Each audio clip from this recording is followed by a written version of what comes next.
Another case of murder and abuse in the adoption foster care world shouldn't shock you if you watch my channel, but it should horrify you.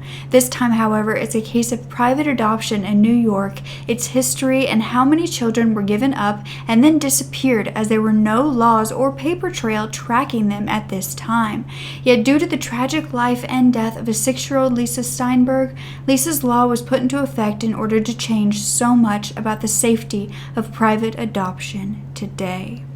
You are such a genuine gem. Thank you for clicking on my video. I'm Brooke Makenna, but today's case is about a criminal defense attorney who adopted a young girl only to kill her. This was 6-year-old Lisa Steinberg, and we're also going to be discussing Lisa's law. Now, I also want to thank Blueland for sponsoring and allowing me to continue to create these videos. So if you don't know about Blueland, I'm really happy to tell you about them. They are actually a very sustainable cleaning product brand. Products that you put into your home can often be a lot of plastic, a lot of waste that you're getting rid of, and Blueland helps you with using non-single-use products, so very reusable, and it also costs a lot less money because you're not continuing to have to buy the full thing over and over again. Not only that, but the products themselves have no harmful ingredients, and the company actually uses no single-use products themselves, so they are extremely sustainable in their practices as well. Basically how it works is you are sent empty bottles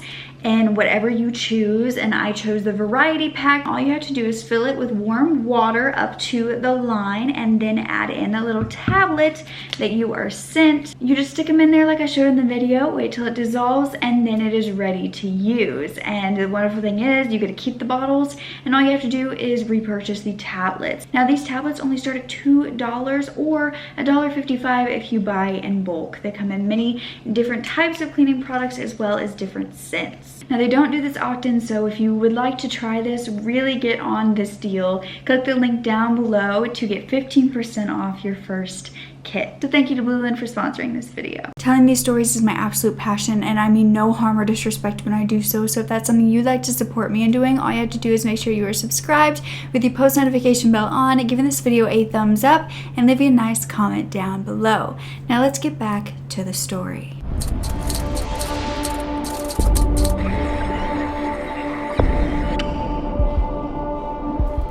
So it was 1987 in New York City, and the Steinberg family lived in Greenwich Village, Manhattan. Now this was 47-year-old Joel Steinberg and his live-in partner, 46-year-old Hedda Nussbaum. Now they had an adopted 6-year-old daughter named Elizabeth, who went by her middle name, which was Lisa, as well as an adopted 16-month-old named Mitchell. Now they resided in an apartment on 14th West 10th Street, and Joel was a criminal defense attorney for the last 12 years, growing up in the Bronx and then joining the Air Force and then graduating law school without actually having to take the bar exam to become a lawyer, because during this time, during the Vietnam War, if soldiers had to delay their schooling to become a lawyer to go into the war, they were able to be exempt of the bar exam. Hedda was a former writer and editor of her own children's books at Random House Publishers, and in fact her book Plants Do Amazing Things was dedicated to her partner Joel, that she called her everyday inspiration. Their daughter, 6-year-old Lisa, was this energetic, outgoing first grader who loved to go everywhere with her father, including business meetings. And of course Mitchell was a little too young to have his own personality, but he was said to be a happy, sweet little boy. However, on November 2nd of 1987, the police would be called to their apartment around 6:53 in the morning, and the paramedics would find 6-year-old Lisa lying on the bathroom floor, naked, covered in bruises, and not breathing. Eating something, I'm just trying to find out why she would stop breathing. West 175th Street. They'll be there soon. I think, well, I don't really know exactly why. You really don't know? Okay. Food's covering up. We're throwing up a lot of food and water. My daughter suggested that she should stop breathing. She's off. Okay, she's having difficulty breathing? She's not breathing. She's getting her mouth to mouth. Okay, 6-year-old there. Okay, I'm going to connect you to the ambulance. She was immediately rushed to St. Vincent's Hospital, and her father said that she had started choking on some food and they had tried to resuscitate her, but she was not breathing, and her mother, Hedda, just kind of stood in the bedroom outside not saying anything. Now, investigators did become involved at the point when Lisa got to the hospital, and the doctors examined her because they feared that this was a child abuse case, and Detective Bill Lackenmeyer was put on the case first. Now, he had heard that the paramedics had arrived at the scene and they found that Joel had scratches and kind of bruises, injuries on his hands and especially his knuckles. They said they performed a Heimlich maneuver on Lisa because Joel was saying that she was choking on some food, and they did get about a teaspoon of food to come out of her that were cooked vegetables that had been partially digested, but even after that she wasn't breathing. When investigators went back to the apartment to talk to the parents, they found that the apartment was completely a mess. There were papers everywhere. Everything seemed really dirty and dingy, and the only thing that seemed to really be clean was the fish tank out of everything. And they also found some blood on the walls. Now, an exercise bar was also seen to have blood and hair on it, and drugs were found inside the home as well. They also noticed that the other child, the 1-year-old Mitchell, was in his makeshift playpen, but he was being held down by a rope. He was also said to be lying in his own waste in his diaper, and his milk appeared to be spoiled. Back at the hospital, Lisa was examined further, and it was found that almost every inch of this little girl's body was covered in some sort of mark, whether it was new and she had just been harmed, or it was old and it was fading. The most horrifying of all was the imprint on her jaw that was shaped like a fist. And oddly enough, she had dirt caked on her legs and her feet, and her hygiene overall was not great. Her hair was matted and tangled, and she smelled of urine and vomit. Now, Hedda would say that all of these injuries was because she was trying to learn how to roller skate, and she would often fall down, but the doctors believed that this was proof that she had been abused for several years now. Now, Hedda had stayed at home with Mitchell while Joel had gone to the hospital at first. However, he did not stay long, and the doctors were basically telling him that she was in critical condition. She might survive, but she would definitely have some injuries to her brain that may cause a lot of problems for her. And he ended up responding, I guess she's not going to be in the Olympics, but she's going to survive. And then he ended up leaving. Now, as investigators dug deeper into this family, they found that these parents were not these children's parents, and it wasn't in the way that, oh, they were adopted, they're not their birth parents. It was in the way that they weren't even technically their adoptive parents. The story was much darker. You see, Joel would sometimes handle adoption cases as a criminal defense lawyer, which is how his family would end up with 2 adopted children. But like I said, this is a bit more unusual than the typical adoption route. You see, Lisa was only an infant when her mother actually gave the baby up to the doctor and to this lawyer because the place that she had gone to knew of Joel, and so she agreed that that's how they were going to adopt out the baby. She was going to give Joel $500 to find a Roman Catholic family for baby. She was an unmarried college student who couldn't take care of the baby at the time, so this is how she thought she would take care of Lisa and give her a better life. However, Joel would not go and find this family. He would take the baby back to his home, to Hedda, and there they would keep her. This was never a legal adoption, no paperwork was done, and a few years later they took in a toddler named Mitchell after his birth mom waived her parental rights, meaning that he no longer had a parental guide and needed somebody, and so Joel took him in and legally adopted him as well. Now, this was able to happen due to the extreme lack of documentation and overall organization of private adoptions during this time. They allowed families to take in these children and never tell a soul, especially if they came from the birth parent. There was no way to, trace that to who they had given the baby up to. And I will get into more details about this and how it affected everyone and what finally changed it in a bit. But these children, who did not appear to belong to these parents at all, were also not being taken care of by the parents, and investigators believed that Lisa had endured an injury that was rough enough to render her unconscious. Now, at this point, both Joel and Hedda were arrested, and they were charged with attempted murder, and their baby, Mitchell, their illegally adopted baby, was sent back to his mother at this time. The case that would send Mitchell back to his mother was actually fought by Joel in prison, who said that he needed to verify that Hedda didn't want to fight for Mitchell. Ultimately, the birth mother did get him back because at this point she was in a better place and wanted to raise him. It was said that neither Hedda nor Joel asked how Lisa was doing while they were in custody, and Lisa was still fighting for her life in the hospital. When investigators talked to Hedda alone, they said that she sounded programmed, robotic, scripted even, and she would say, "Joel is a wonderful husband and father. He would never hit me or my daughter." Joel was taken to Rikers Island while Hedda was taken to a prison hospital to treat her injuries. You see, soon enough, the charges against Hedda and all of this were dropped because, first of all, it was the fact that they needed testimony from her to make sure they got a conviction against Joel. But also beyond that, there was the fact that while she was being interrogated, it was very obvious that she had been abused as well. There were injuries covering her body. She had missing hair chunks, she had 2 black eyes, she almost looked disfigured from what they thought was abuse. Now, Hedda was sent to be examined by a doctor, and they found that she had broken ribs, a shattered jaw, a fractured nose, and a 6-day-old infection on her leg that was oozing and could have ended up killing her. Now, Hedda herself was said to be anemic, malnourished, and had many infections. It was believed at this point she would not have been physically strong enough to harm Lisa with the amount of force needed to cause her to go unconscious. Now, Hedda knew that she needed to testify against Joel to have immunity. However, this was very hard for her at this time because she was still in love with Joel and she did not believe he did any wrong. She also told the doctor she didn't need any help with the healing of her leg because Joel promised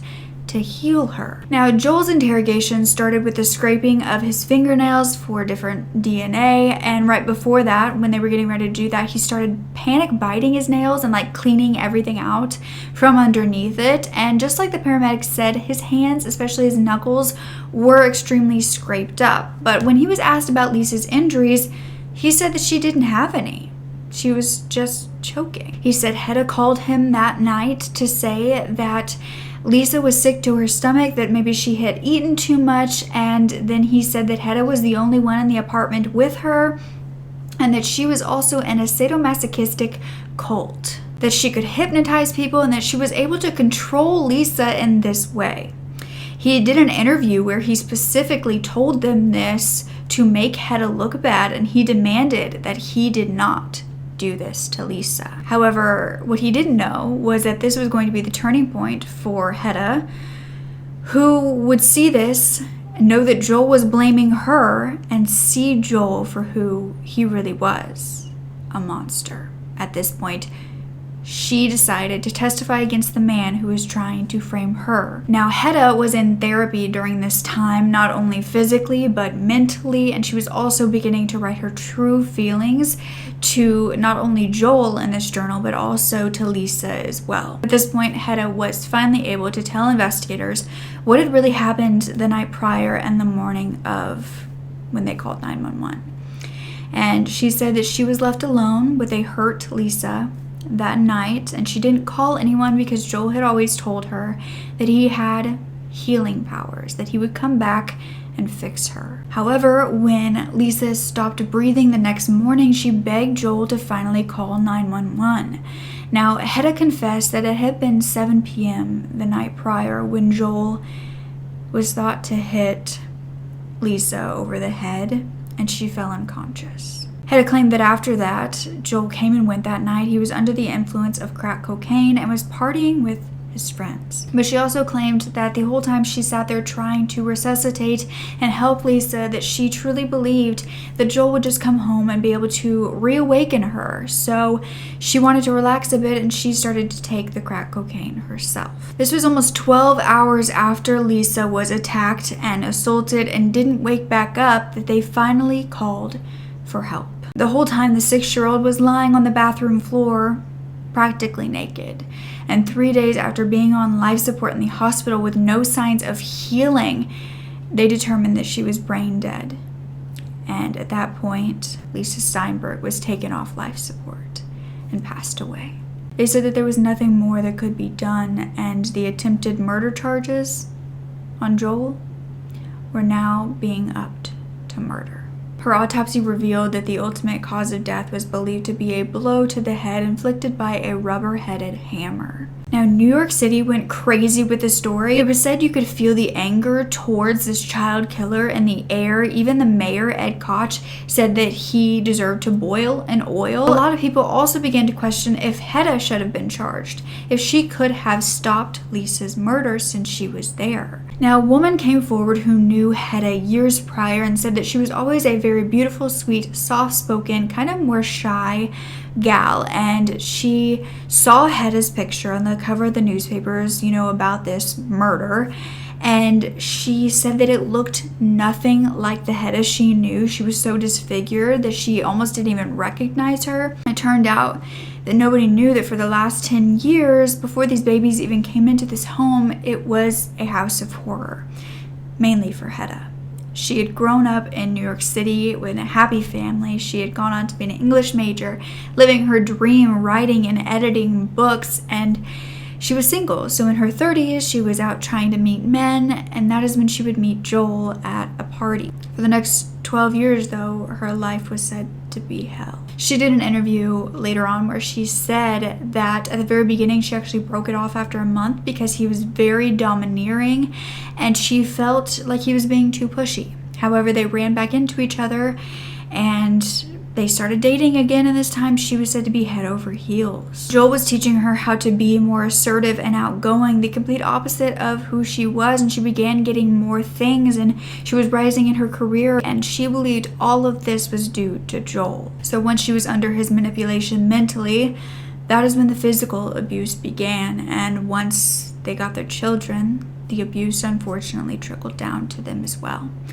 Hedda claimed that, when they had the children around that time, she actually got fired from her job because she was forced to miss many days because Joel didn't want her to go in, or because of the abuse, and she had bruises. And she said it was not long before the murder that she wasn't even leaving the house except to go to the grocery store very late at night, and that she was not only being hit, but she was being burned, starved, forced to sit in cold baths and sleep there, and was being brainwashed. Once she even had to have her spleen surgically removed because of Joel's abuse, but then the doctors said that she was so happy to see Joel when he walked in the next day. However, when it came to this family, there were people who were close to them that said that the children were very happy and that they would have never expected any sort of abuse from them because Joel and Lisa were actually always together. The father-daughter duo would go everywhere. They were always said to be very happy. They would go to business meetings for Joel together, and everybody loved Lisa coming along, and so did Joel. Yet just like with Hedda, after a while, the bruises began to show. Her smile started fading, and she started wearing baggier clothes and coming out less and less. Around a year prior to the murder is when Joel turned on his daughter, and only 2 weeks prior to the murder, Joel and Lisa were out on the road driving around. They passed his toll booth, and Lisa was said to be crying so dramatically, so horrifically, that the toll booth worker ended up calling the state troopers and saying, "I think I just witnessed a kidnapping." So they went up to Joel, they pulled him over, and Joel was saying that she had a nerve condition and they had to do massages to help it, and it was painful, and that is why she was crying. During this time, teachers were also noticing a change in her, bruises on her, but she would always tell them that it was her baby brother, Mitchell, who was just kind of a little bit more forceful. and didn't mean to. However, some neighbors would come forward and say, we knew what was happening. We heard it. We called the police. We called CPS. However, even though visits were done, sometimes nobody ever helped these kids. And Hedda went to many different doctors, just to get checkups or to get help with the trauma she was suffering physically from the abuse. And no one questioned. No one did anything further. They just let her go. And because of all of these people who tried and couldn't get anything done or didn't do anything at all, a 6-year-old girl was murdered. Now, the trial began in October of 1988, and the defense believed that Hedda was actually jealous of the love that Joel was showing Lisa and the attention that she was getting. And so she got tired of seeing it and killed Lisa herself. They said that the fact that Hedda was home with Lisa for 12 hours when she could have taken her to the hospital and saved her life showed that she was in the wrong. But prosecutors ended up showing a video of Hedda's injuries the day she came into the police station. And they said with the state of her, she was too afraid to do anything, especially if it was against Joel. And Joel had told her not to take Lisa, not to call the police. However, then the defense said her injuries were actually just from Hedda and Joel's sadomasochistic consensual relationship. At this point, Hedda did take the stand, and she had been in therapy for a while, but she still refused to look at Joel, and she spoke for the next 7 days, going into more detail about the night of the attack. She said that the night prior, around 5 p.m., Lisa came to her and said, "Do you think Dad is going to take me out to dinner tonight?" Because he would often do that before he turned on her and was being more abusive. And Hedda said, "I don't know, maybe you should go ask him." And so she did. And Hedda was, going on to do other things. She went to the bathroom, and that is when Joel came to her holding an unconscious Lisa. She asked what happened, and Joel told her that it didn't matter and said, "Hasn't this gone far enough?" He allegedly also said, "I knocked her down and she didn't want to get back up again." Earlier that day, they had also been in a fight because Hedda and Lisa were allegedly not drinking enough water to Joel's liking, and so he forced them to eat slices of hot pepper so they would drink lots of water. At this point, they laid Lisa down in the bathroom, and then Joel just went out to meetings with his friends to party. And so Hedda was left there, and she said that she tried to help Lisa for an hour, but nothing was helping. No changes were being made, so she started panic cleaning and rearranging Joel's files.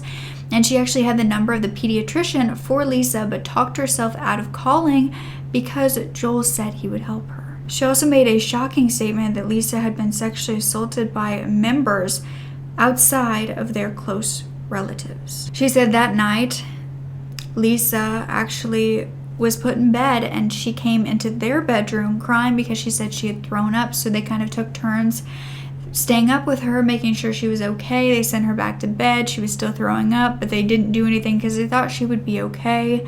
And by the next morning, she wasn't breathing. Hedda also said that she had heard a month prior Joel telling Lisa that if anybody asked about her bruises, she was to tell them it was from Mitchell and she was to wear long sleeves.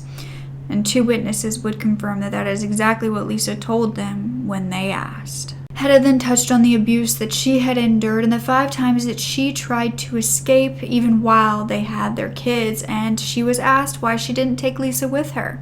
And her response was, "I thought she would be better off with Joel's care. I thought he had tremendous insight and ability to handle people, including children, and he was very sensitive, and that I had the problems and obviously caused problems in the house." Now, the prosecutor said that Hedda had been mentally and physically disabled due to the long-time abuse and control that she was under, and that due to that, she should not be held responsible for not doing what seems like the right thing to do because it was against what Joel demanded her to do. Meaning that it would have been Joel's responsibility to deal with Lisa and to get her to the hospital to save her life. Because Dr. Douglas Miller testified, he was a New York pathologist, and he confirmed that Lisa had died from brain hemorrhaging due to a blow to her right temple. but there were also 2 other blows. It was also said that the vomiting Lisa was doing that night was consistent with head trauma. It was estimated that she had been hit around 4:30 p.m. November 1st and 8:30 a.m. November 2nd, and that her brain had stopped functioning around the afternoon of November 2nd or the next morning. The doctors also testified that due to the subdural hematoma that she had, it could have been reversed by simply drilling a small hole and suctioning off the blood to relieve some pressure, and also they could have helped with the swelling if Lisa was brought in earlier, which was a high chance of saving her life. While everyone started to point the finger at Joel in this trial, the defense then called 2 officers who claimed they saw Hedda in her car that night and not with Lisa in the apartment like she had said. A friend of Joel's also testified that when Lisa was only 2, she saw Hedda push her and throw her across the room. The friend then told Hedda, if you ever lay another hand on Lisa, it will be a foot where the sun doesn't shine. The prosecution, though, said that they had looked into these witnesses and they were not credible. After 3 months, on January 3rd of 1989, the jury were sent to deliberate.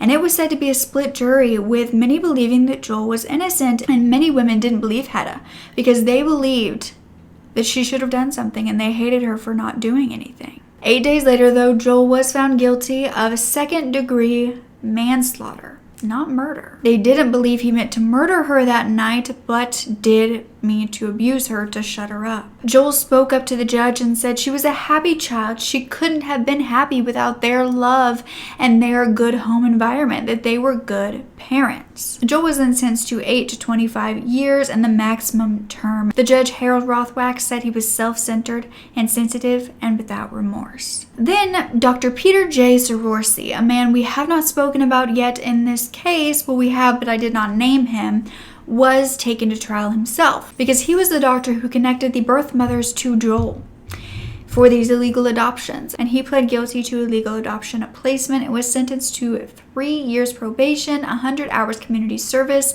and a $1,000 fine. He was also one who treated Hedda for years and never noticed that she was a battered woman.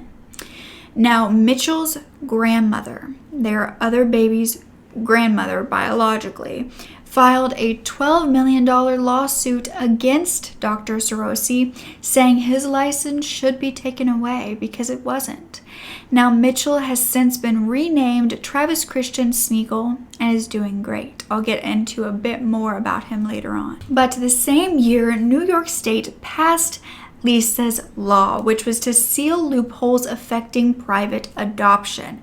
You see, prior to this, adoptive parents with physical custody of the child, meaning they had the child in their home basically, and even if the birth mother was saying, yes, I want you to have my child, they were in legal limbo with no formal guardian rights. There were no laws requiring them to sign any documents or even notify the courts that they had this child for however long that they wanted to wait. Lisa's law would change this, though, because it was making it a requirement to basically have more legal documentation of where these children were going. There was also supposed to be a court review done of every adoptive family to search the child abuse registry list and make sure that nobody was on it. The law would also make adoptive parents have to go in and notify the courts within 10 days and apply for temporary guardianship with consent to adopt, meaning that the birth parents had to give the consent. The birth parents also had to be informed of everything happening and that everything was going smoothly. Now, adoption attorney Frederick McGovern said that this case actually gave adoption a very bad name and frightened a lot of people, which made people not want to adopt. And in some ways, that's horrible for the children that need families, to have people steer clear of adoption. But in another way, it's something that needs to be told. It's something that needs to be talked about. And there are many issues in adoption, whether that be from an agency or private, that even Lisa's law, which did so much, can't fix. Now, Jeff Rosenberg, who is the director for the National Committee for Adoption, says that you would have thought some swift action would have occurred in the adoption world because of this case and how many people were enraged But nothing happened, except for the fact it was making adoption harder, which was discouraging the good people from adopting. Now, as you can tell, I mean, private adoptions were barely even legal at all back then, but this was also way before home studies were even a thing in adoption, which is where social workers have to go to these homes of these families who want to foster or adopt and basically study their home life to see if it's suitable for children. So after this case, a judge did begin to require pre-placement home studies for private adoptions. So in some ways, having this today and having this be an integral part of the foster care adoption system and making sure that you can go into the home and make sure everything's okay is for the better. However, it also has caused some problems having these home studies, having these surprise visits, because while some social workers do abide by the rules and they make sure that they see the children, a lot of them don't, and they just mark everything's fine and go along with their day. Other social workers have unfortunately been known to falsely accuse good parents of neglect. It's horrific to me because you guys know how much I talk about agency adoptions and foster care and how little it protects children, but to know that private adoptions, especially at this time, were said to have even less protections for the children and no way to track where they went or how they were treated is baffling. But because of Lisa, private adoptions were changed, even in the slightest of ways, for the better. Now, Joel would do an interview in prison where he would say that the media didn't speak fairly on him and convicted him themselves. But the public actually weren't happy with his conviction at all because many thought he should be charged with murder, not manslaughter. And Joel continued to deny even being in the home that night and when she was hurt, and that all he knew was that she had a stomach ache. Although he did speak of a time when he spoke to Lisa, who was not unconscious throughout the night, but just drowsy. Also, when I washed her, she was, didn't want to be washed, and she's only asleep in your bed, so I carried her into my bed. So Lisa was conscious at this point?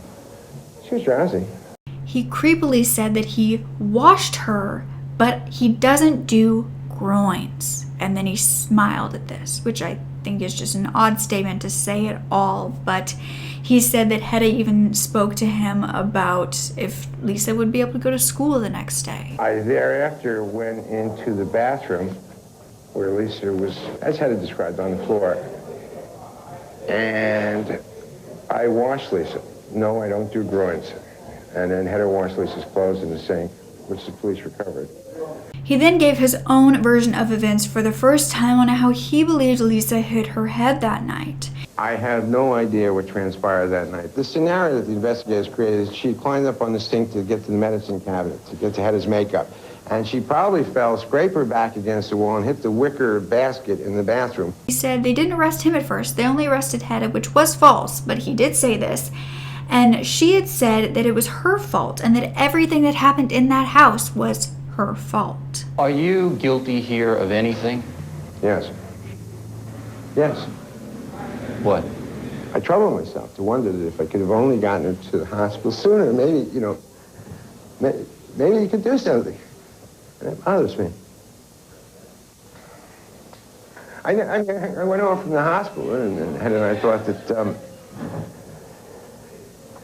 Lisa would probably have a recuperation period, but as Dr. Kaleni said, she might have some neurological damage, but that'll be okay in a while. But that's all that you feel you're guilty of? Just not getting to the hospital soon enough? Well, tell me what you suggest. I don't suggest anything. But you sincerely feel that you're not guilty of anything else? I don't understand your question. What? There's no battery. He then agreed with the interviewer that he felt he was the victim. And he also claimed that Hedda was not victimized by him especially, that she only said she was. Joel claimed that neither he nor Hedda ever hit the kids and were very good parents. You feel victimized by this whole thing? Oh, yeah. Sure. And that's where I'm angry, and that's where I place my blame. In the best terms that you can put it, because I know you've thought about it, how do you feel about Lisa? Well, that's too complicated a question. Both children were my life. I can't tolerate the loss. I mean, you see, Things don't happen. There's no reason for it. I miss her. I miss the whole family. I miss the life that we had. How did Hedda get all the bruises on her body? I thought you weren't going to touch that area. Oh, I didn't know. And I don't want to go into that cult crap. But this case did have some positive outcomes, even though it was such a tragic case, because after this, especially in New York, many citizens became aware of their responsibility to help those in need, especially in abusive home situations, and speak out for them when they couldn't speak out for themselves. It was a time when a lot of people didn't want to get involved, but after this, they knew that they had to. Domestic violence especially wasn't even spoken about until Hedda started speaking about it publicly. Hedda had to stay in psychiatric hospitals for 1.5 years afterwards to heal, and then Hedda would file a lawsuit against Joel for $3 million, but the statute of limitations in New York was only 1 year. And so Hedda was not going to let this just go. She went to the New York Supreme Court, which actually ruled in her favor. She could have gone on with the lawsuit, but she actually dropped it, and I'm not sure why. But she did start speaking at different seminars about domestic violence all over the country and started working as a counselor for a battered women's organization. But this is not where the story ends, because on June 30th of 2004, after 15.5 years, with parole denied 5 times, Joel was released from prison. He moved to Manhattan, and his release was due to the fact that there's a good time law in New York, which at this time meant that a prisoner who served 2/3 of their sentence with good behavior was granted conditional release. This is now 6/7 of their term for violent criminals, but at that time it wasn't. So he was released, and as a child killer, it was a wonder as to how he survived prison, but it was said that he was kept in a supermax prison to protect him from being attacked by other inmates. Hedda went into hiding after he was released, and the neighborhood he moved into put up a huge fight about this, not wanting him there, and Joel and Hedda's illegally adopted son, Mitchell, who was now Travis, was 17 at this point, and he was said to be a great kid who played soccer, who got straight A's, and he was actually told what happened to him at a very young age because they knew that he would find out one day. Travis graduated high school with honors, and he headed to Trinity College, where his friends would call him Smeeks, and he is actually 35 today, and we don't know anything else about him, but I do hope he is living a normal and a happy life. But by 2017, Joel had moved to Harlem and is said to live a very quiet life, asking vendors for handouts and complaining about the media, because they said every time that he would go out of his house, they would photograph him and everyone would know where he was, and he wouldn't be able to leave his home again. He said, "You're putting me at risk, and if you put me at risk, be prepared to understand you have responsibility, and there are people who make judgments." And in an interview out of prison many years later, Joel said that Lisa died of pulling the plug, and that her death is too painful for him. He says he speaks as though Lisa is alive because he doesn't accept it as a loss. Joel was asked by the reporter if he had anything to say to Lisa, and he said, "Yeah, I'll never kill you again, and I'll never beat you up every day, and I'll never make you a tortured tot in a house of horror." It was said to have been said in a sarcastic way, but that's just not okay in any tone. He also said that his home during that time was never that trashy, and that the cops had trashed it to make it look filthy, and that whole thing was traumatic for him. He had begun working in the construction industry, claiming that he was working his butt off, and now he has health problems and does freelance legal work. But that same year, Lisa's biological mother, Michelle Launders, ended up filing a lawsuit against him as well. Joel was his own attorney for this and claimed that Lisa's death was a quick loss of consciousness. That was it. But he was found to be devoid of any human emotion then and now, and he was ordered to pay $15 million.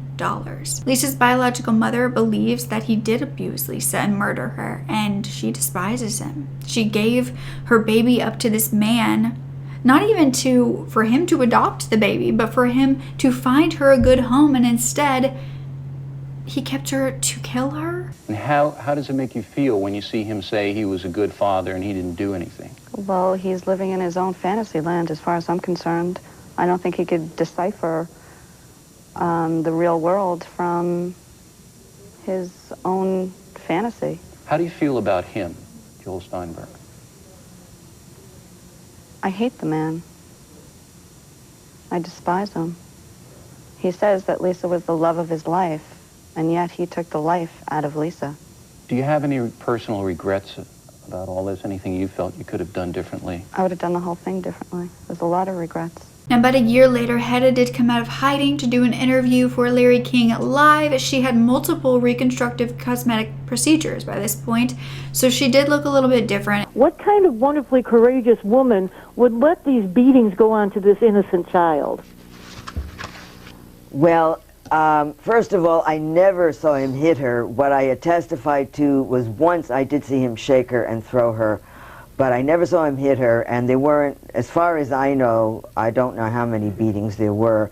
Plus, did you see markings on her, though, did you? Yeah, I believe that at that time I was basically a zombie by then. I mean, I just, my whole self was gone, was destroyed, and certainly if I had been the me I am today, none of that would have gone on. But I wasn't able to So you look at that as a anything. different person? I look at that in a sense as a different person, yes. And she was there to promote her new book, Surviving Intimate Terrorism. Hedda said that Joel was not allowed to have any contact with her, Mitchell's family, Lisa's biological mother, nor was he allowed to leave New York. Hedda also now refuses to tell people where she lives or anything about her current life, and she's also changed her name. Did you love Lisa? And where was your mother's instincts to protect her? Thank you. Oh, I loved Lisa very, very much. I loved both my children very much. My mother's instincts to protect her, as I said, I believe that I was not a whole person anymore. Little by little, myself had been eroded very, very slowly. And if I could go back and redo it, everything would be different, but obviously you can't do that. Many women especially believed that she was lying due to the maternal instincts that never kicked in, and they say if anything would have happened to their child, even if they were being abused, they would save the kids. However, that is not how trauma, abuse, and manipulation works. It's just not. Hedda has spoken out many times that during the time of the abuse of Lisa, she was a zombie, that she basically had to disassociate in order to survive. I truly hope someone wouldn't play victim for decades, speaking to actual domestic abuse survivors, writing a book about it as a front. But we do know there are terrible people out there who would. Now, I'm not saying that Hedda wasn't involved, because we will never know. I see why it's important to question Hedda, to make sure she's not really involved, that she's not really pulling one over on investigators, on the world. But the problem is when the victim blaming comes in. And whether you believe Hedda was a victim or not, Lisa is the main victim here, and she's the reason I'm telling this story. She was a 6-year-old who was murdered by a family who chose to bring her into their lives, only to take that life away completely. This shows that it's no better in the private adoptions either. I will leave a playlist down below if you would like to hear more cases like this, hear about the different ways that things have gone wrong, the different ways that the adoptive foster system has failed, ways that we can do better. I will leave that down below, but I hope you enjoy learning about Lisa, her life, and Lisa's law, which is her impact, is what she did for the world. Changes in a system that is so incredibly broken were able to occur because of her. Don't ever forget to speak up. Your voice is powerful enough, and I love you to absolute pieces. Okay, bye.